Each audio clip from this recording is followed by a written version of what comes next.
D'abord, napesi chef de l'État, Excellence Félix Antoine Tshisekedi Tshilombo, Mwana Mboka. Merci pour Yami Balé napesi ambassadeur Mangele Silubasa, président suprême. Merci na courage que na lutte nous ça sali pour le lot bangunza balongwa na ndenge ba ndeko benga biso binzanzani tokoma confession na reconnaître biso mboka oyo ekoki kokambama na mopaya te esengeli mwana mboka nde akamba mboka oyo aza ndeko na ye oyo awuti na ye mosisa moko oyo awuti na ye nkuna moko soki totie elikia wana ete biso bayindo tobimeli esika moko etumba oyo nyonso ata mongunya akopanza mbongo akoluka akabola biso parce politique ya impérialiste eza divisé première année kasi biso bayindo peuple congolais esengeli tosala makasi totonga unité kati na bomoko nde tokolonga mongunya oyo azokabola biso.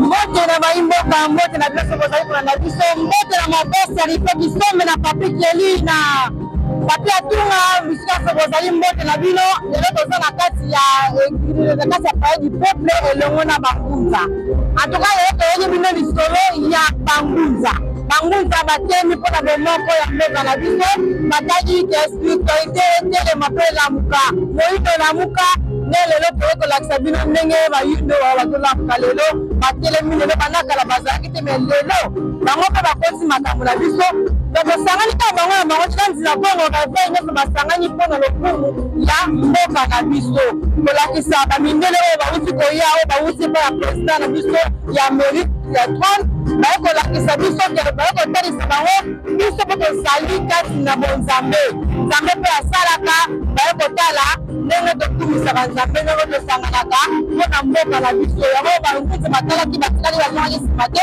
bayaki elongo na baninga miso baza baeglize na pote te ebele awa baeglize eza ebele bangunze manzima kongo baza awa bango basanganaki mpona eloko moko mpona mboka na biso na bangunze bomoko ya mboka na biso fiere ya mboka na biso yango tozali awa mpona kokumisa balongo bango awa kolanda bino moko na bainterview tokotuna moko ya bangunza tina nini bayekosangana na biso nanini batelemi na 2025 totala banda koyokana te ndenge biso na bangunza etelemi bangunza batelemi balobi ke batiki ntango molai na 2025 oyo balamuki batelema mpona kolembisa bana bayindo botamuka eza likambo ya kolamuka kosunga mboka na biso tolala te toza basoniaki ya mboka na biso telema mpona mboka tosunga mpe chef de l'État elongo tokosungi chef de l'État kozala malamu mingi ya osala mosala ye biso mpe tokosala misala na biso alo nasiki bino na mboka ya kizuna kapaya atalisa bino tokoyamba mpe bamboka bangunza bokoyoka ye tolanda.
Muyandi watidu sakwase Nasimu jambu kanwani na kandandoke Muyandi biza kumbuluso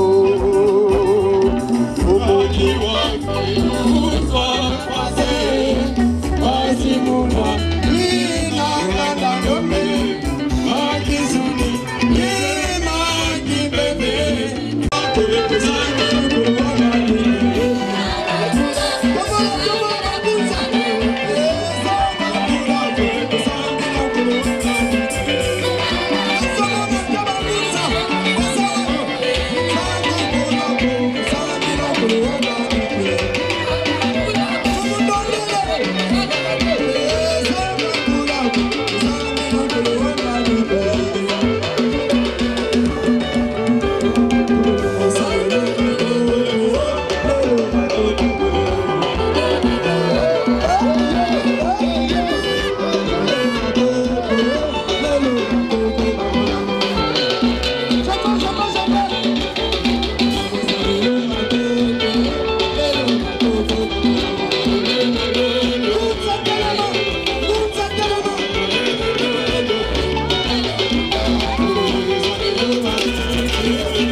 Eternal Father, tu es un Dieu vivant, un Dieu puissant, un Dieu merveilleux. you are a God who's alive, powerful, and wonderful.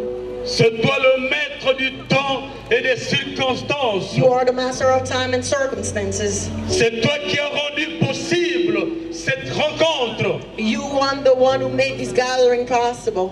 Tu déclares dans ta parole dans Ésaïe 56 verset 7. You declare in your word in Isaiah 56 verse 7. Je les amènerai sur ma montagne sainte. I will lead them onto my holy mountain. Je les réjouirai dans ma maison de prière. I will rejoice them in my house of prayer. Leur holocauste et leur sacrifice seront agréés sur mon autel. Their holocaust, their sacrifices will be Car ma accepted maison on my est appelée la altar. maison de prière pour tout le peuple. For my house is called the house of prayer for all the people. Père éternel, Eternal Father, tu nous as appelés des quatre coins du monde entier. you called us from all the four corners of the world. Tu nous as rassemblés dans ces lieux You gathered us in this place, qui constituent notre montagne sainte. which constitutes our holy mountain, Nous te recommandons ce moment que nous allons passer ensemble dans ce lieu. that we will spend here in this place into your hands. Sois au centre de tout ce que nous allons entreprendre. Be at the center of everything that we shall do. Car il est écrit dans Psaume 133 For it is written in Psalm qu'il 133, est doux et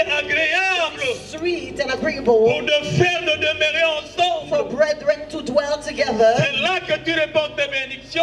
That's where the blessing C'est là que is. tu envoies la vie en That éternité. is where you send the dew. Bénis ces moments. Bless this moment. Que ce culte te soit agréable. May this service be Que ta agreeable. main puissante, May your powerful que ta hand, main de bénédiction may your blessing hand repose sur ce lieu. dwell upon this place. Que le sang de Jésus, May the blood of le Jesus, sang de l'agneau, the blood of nous the Lamb, couvre cover us contre toutes les flèches enflammées du malin. against any weapon of the enemy. Que le Saint-Esprit, May the Holy Spirit, le Paraclet, the le Paracletus, Consolateur, the Comforter, lui seul He alone puisse nous assister may assist us du début jusqu'à la fin. from beginning to Et end. au nom de And in Jésus, the name of en Jesus, vertu du pouvoir que Christ nous a conféré, in the power of nous Jesus prenons Christ, autorité we take sur authority toute influence upon diabolique, any sur tout diabolical esprit qui ne influence, confesse upon pas ta Seigneurie dans any ces lieux. spirit that does not confess the name of Jesus in this place. Père, Father, manifeste ta présence, manifest your presence, manifeste ta grandeur, manifest your grandeur, manifeste ton amour au milieu manifest de your nous. love in Sois our loué, midst. sois béni. And be C'est dans le blessed nom and praised puissant in the mighty et name glorieux de and glorious Jésus-Christ name que nous of t'avons ainsi Jesus prié. Christ that Amen. we prayed. Amen.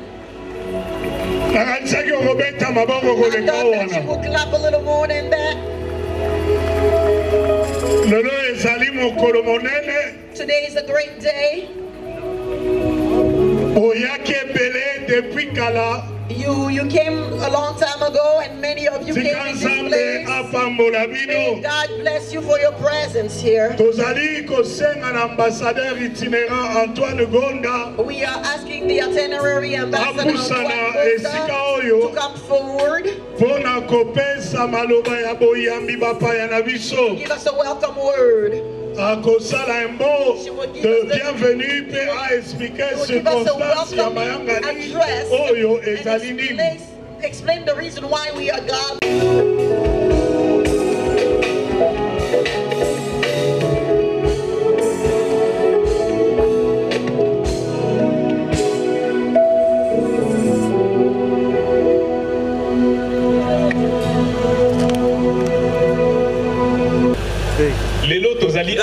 Today we're here parce que tango mokonzi mboka a gagné kinani élection, because when the president won the election, a décidé que he decided that il fallait a dédier mboka oyo na Nzambe. He needed to dedicate this country to God. Tanga pesa ki mboka na maboko ya Nzambe, and when he dedicated the country to God, alobaki ke akosala stratégie ponate politique diplomatie Nzambe azala na liboso. And he said that he will do everything that he needs to do so that God may be in the forefront. Then we'll have diplomacy and politics. C'est comme ça que it is how he gave me the opportunity ambassadeur itinérant when he appointed me itinerary ambassador. Alobi que nalingi au conduire diplomatie religieuse, diplomatie ecclésiastique. And he said he wanted me to lead spiritual diplomacy. Et asengaki que banganga mibale Nzambe o baza na présidence ba accompagner ngai. And he had asked for the two pastors who work at the president's office to accompany me. Azali na département ya changement ya mentalité et he created the department of the change of mentality. Et atiaki ba pasteur mibale. Pasteur Jacques Kangoudia. He placed two pastors, Pastor Jacques Kangoudia and Pasteur Jacques Kambala Chilombo. And Pastor Jacques Kambala Chilombo. To accompany us. Il n'y a pas longtemps, que tozalaki aux États-Unis. Not long ago, you saw us in the US. Parce qu'il fallait que Tozoa siège comme membre non permanent dans le Conseil de sécurité. Because we needed to take our seat as non-permanent member of the Security Council. Malgré victoire wana politique et diplomatique, na ministre d'État et Affaires étrangères, na ba diplomate nyoso. Regardless of that diplomatic and political victory through the Minister of Foreign Affairs and all other ministers involved, Président de la République alobaki que ce n'était pas assez. The president thought that it wasn't enough. Alobaki te ceux qui totali 30 ans de guerre, ça suffit. And he said 30 years of war is enough. Et pour na biso tozala capable na kolonga yango, il faut totia Nzambe na liboso. For us to be able to win over that fight and the war, God needs to be at the forefront.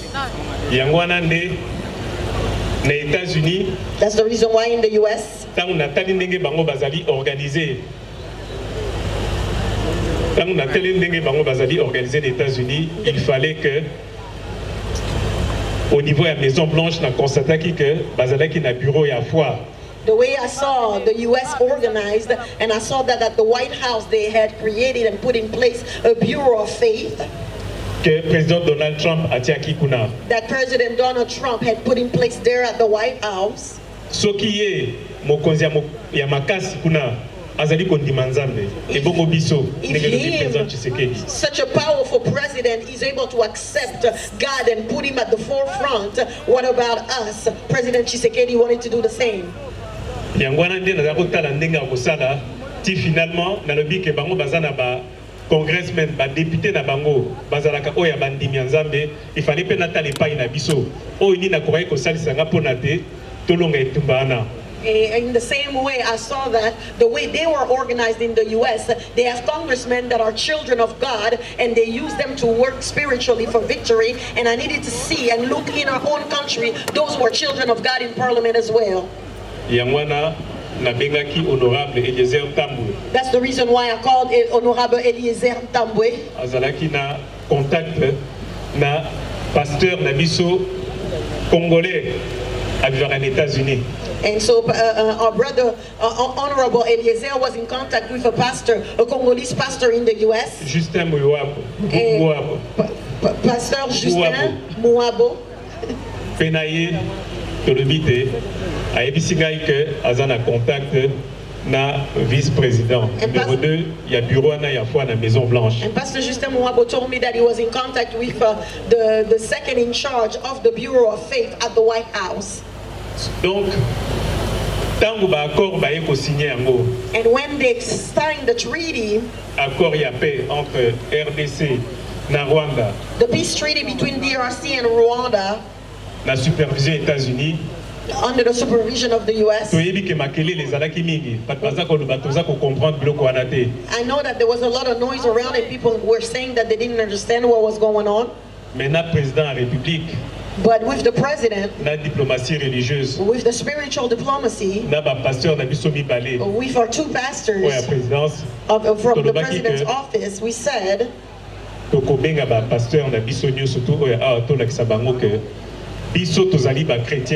we said we will call all our pastors here locally to show the children of God of Congo want to say that so many Christians are being killed without the international community paying attention to the situation. That's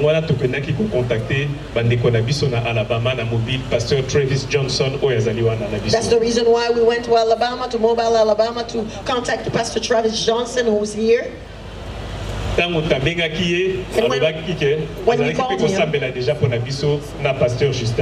we called him, he said he was already praying for us in the DRC alongside Pastor Justin. Donc,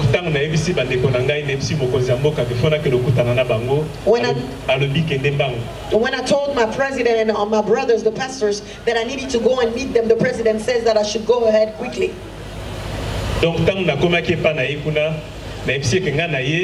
Mais tous les chrétiens ébélés, bazali armés na biso, oyo bakoki kotia pe fin na guerre wana na est.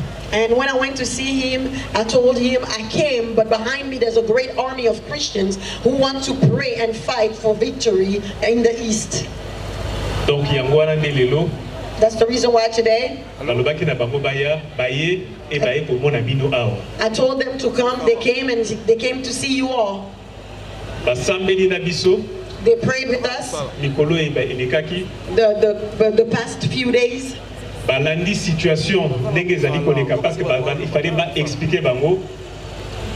They followed the situation from up close because they needed more further information to understand what was happening. Mais parce que bango bazali na espoir, bazali kondima pona mboka oyo, balingaki ke bakutana na bino et biso to lakisa bango ke tozali pe na détermination wana. And because they have hope and faith that God can change situations in this country.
ngai kombo na ngai Ndondele Ntiankolo babenga biso mingi mfumu Ndondele nazali représentant légal et chef spirituel.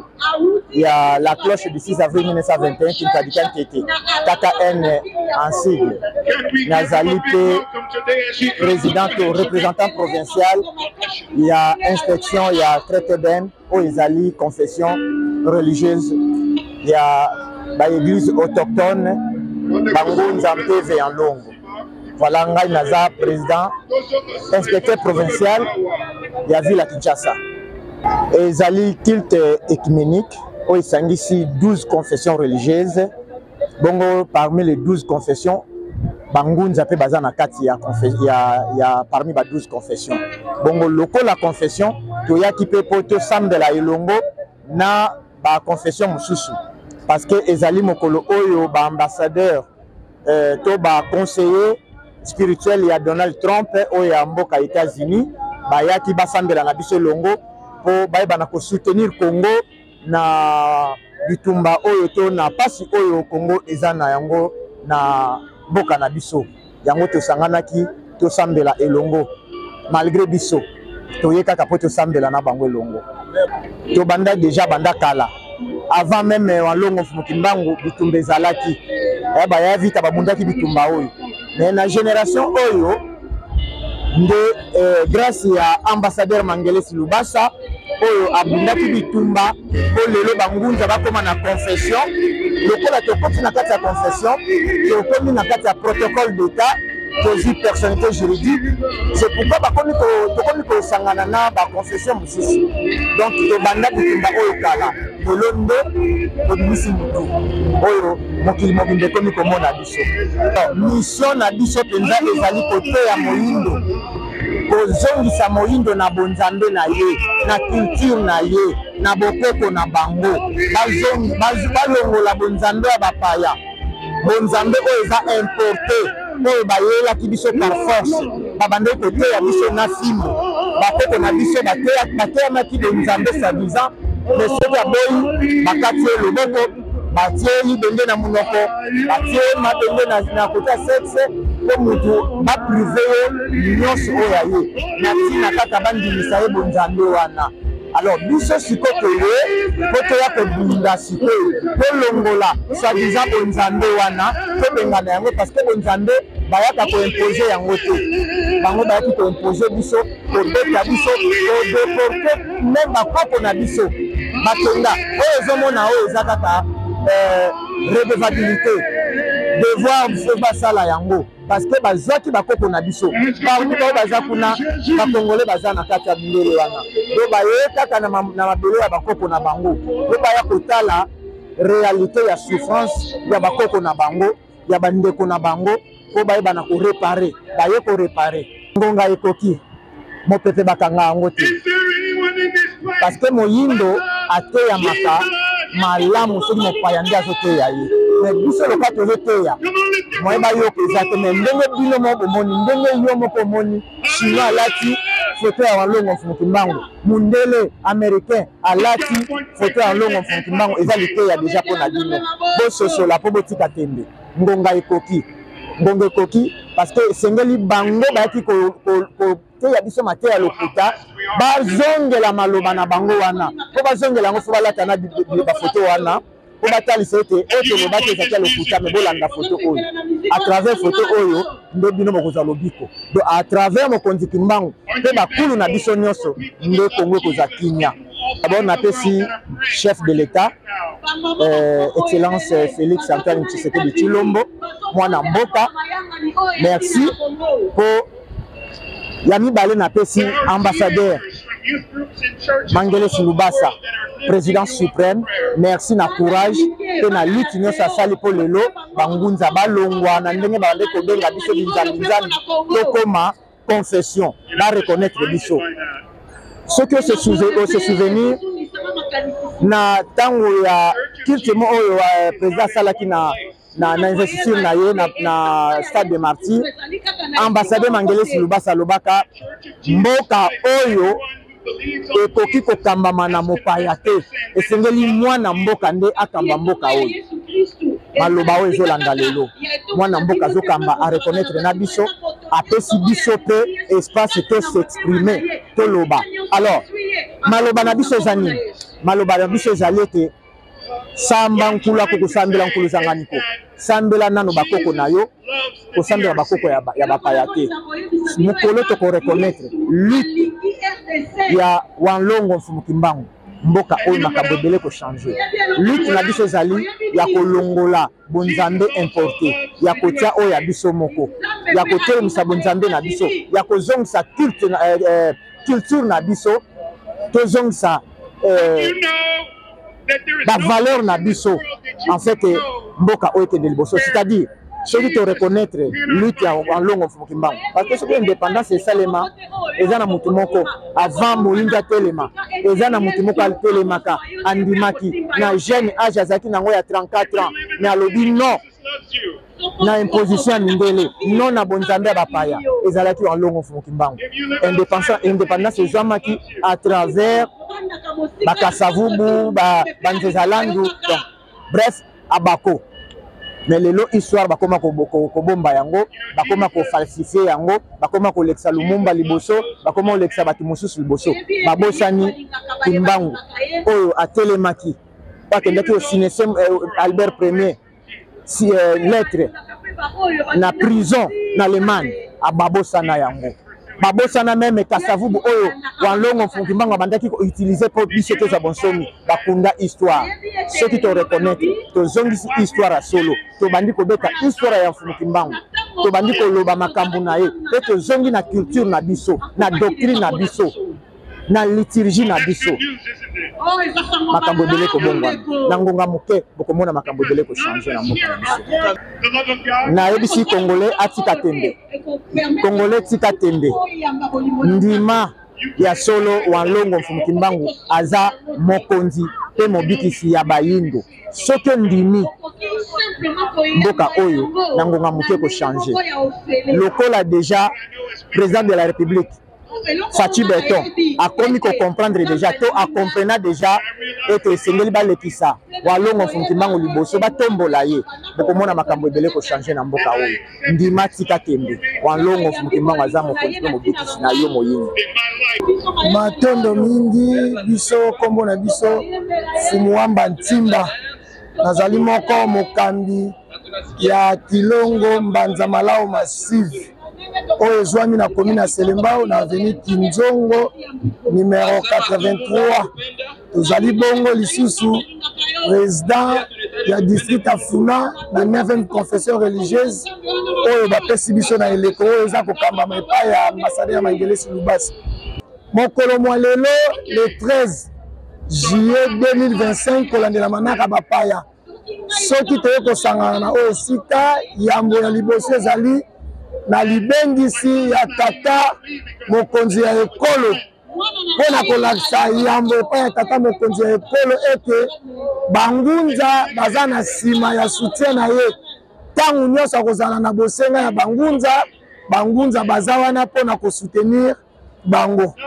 Walongo Mfumukimbangu mokonzi na biso oyo bazali wangitukulu wa masivi wa Lulendo wa Lulungu alobaka na biso mayele ya bato ekokoma na suka alobaka na biso eleko oyo koya moyindo akokoma mondele mondele akokoma moyindo lingi koloba nini moyindo akokamba mokili mobimba lolenge mondele aza kotambusa yango lelo soki tomoni bandeko oyo bauti na bamboka bapaya baye biso bangunza mokolo mwa lelo soki toye na des étiquettes parce que mingi bazala ba religion bapaya tolanda bango te po tosangani na bango biso tanke bakolo mabele tango toyeki mbele ya mokonzi ya mboka toye mpona koprotege ya liboso mboka na biso contre ba opposition nyonso spirituelle négative oyo bakoki kosala présence na biso bangunza ekonéantir négatif wana. Donc soki toye boye mpona kosangana po mingi bakobeta libaku bakoloba ndenge nini bangunza basangani na bato mosusu bazokumisa bonzambe mosusu tokoyebisa na biso bayebo kolanda biso boye bayete mama oyo abota ordre eza désordre ndenge tozokende na badésordre oyo eza esika oyo bilaka ya Walongo Mfumukimbangu ekokokisama. Biso ntango tomonaka mokonzi ya mboka papa na biso tolingaka mingi oyo aza na lisungi ya bangunza ntango tomonaka apesi biso confession tozongisilaka Walongo Mfumukimbangu matondo pe tozongisaka matondo mingi na mokonzi ya mboka papa Antoine Chilombo pe losambo na biso eza ete Walongo Mfumukimbangu akoba kozala na bango po ete na nsima ya kopesa biso confession toyebi ete akokoma na esika oyo akotombola susu Mfumukimbangu koleka. Eloko tokoloba na peuple congolais peuple africain toyeba ete etumba nyonso oyo biso toza koleka nango na bamboka na biso eza système impérialiste yango ndenge tozosala lelo tozala na baguerre tozala na bitumba oyo tozomona soki tokoloba na peuple congolais mpe na peuple africain mobimba esengeli tobundela ADN ntango tolobi likambo ya ADN moyindo nyonso na esika yazwami ayeba ke ndeko moyindo aza ndeko na ye oyo awuti na ye mosisa moko oyo awuti na ye nkuna moko soki totie elikia wana eke biso bayindo tobimela esika moko etumba oyo nyonso ata mongunya akopanza mbongo akoluka akabola biso parce que politique ya impérialiste eza divisé premier régné kasi biso bayindo peuple congolais esengeli tosala makasi totonga unité kati na bomoko nde tokolonga mungunya oyo azokabola biso ingeta matondo mingi message oyo tokopesa na bandeko bayindo ya Felika Mobimba mpe bapeuple ya congolais basosola to bayeba ete tozali na mokonzi walongo Fumuki Mbangu oyo andimaki mibu 30 na boloko 30 na boloko mpona biso bayindo tozala na molobele epai ya tata mokeli soki tokomatisa walongo Fumuki Mbangu soki tokotombola ye tokotia ye na esika na ye biso bayindo tokozwa lobiko kasi soki tokonéglige baprofesi oyo nyonso bango batikela biso ata tokosala baaccord ata tokosala nyonso tokokosala kasi soki totomboli walongo Fumuki Mbangu te tolingi tososola te oyo nini ayelaki biso ekozalela biso pasi mingi mpe mpona kosukisa na biso peuple congolais totonga unité totonga boyokani mpona tozwa lobiko matondo mingi eloko nakoki koloba eloko nyonso ezalaka na ebandeli mpe na suka nango oyo ekomi ntango oyo ekomi ngonga ya bangunza oyo ekomi ngonga ya Fumuki Mbangu donc tokotaka na babonzambe oyo ya bapaya toyebaka yango te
bandeko bauti kolanda biso tozalaki awa na kati ya période pepe kolakisa bino ndenge makambo nyonso eleki epelele eleki ezalaki ya somo bandeko nayebisa bino basangisaki confession nyonso basangisaki bangunza basangisaki église de rêve ezalaki bakimanisi mpe bazalaki wana en tout cas ezalaki ya somo bandeko eleki kitoko makasi eleki malamu na grâce ya mokonzi ya mboka Fatou Beton asangisi bangunza asangisi bakimbangisi basangisi église de rêve oyo esalama te na époque na kala banaki banda kolesanga te esalama te basangisa confession nyonso tume na grâce ya Fatou Beton asangiseli biso confession asangiseli biso bana mboka alakisi biso kotosambelaka na nzambe moko mopesi te mazaka moko biso tosambelaka biso nyonso tosambelaka oyo tofukamelaka koto bakumisaka mutumangu oyo koto bakumisaka bamunyesi bango nyonso lelo bazalaki esika moko na grâce ya mokonzi ya Fatou Beton ndenge elekaki antuka eleki kitoko mingi nayebisa bino bandeko soki bozalaki kaka bomona bino moko na place na eka oyo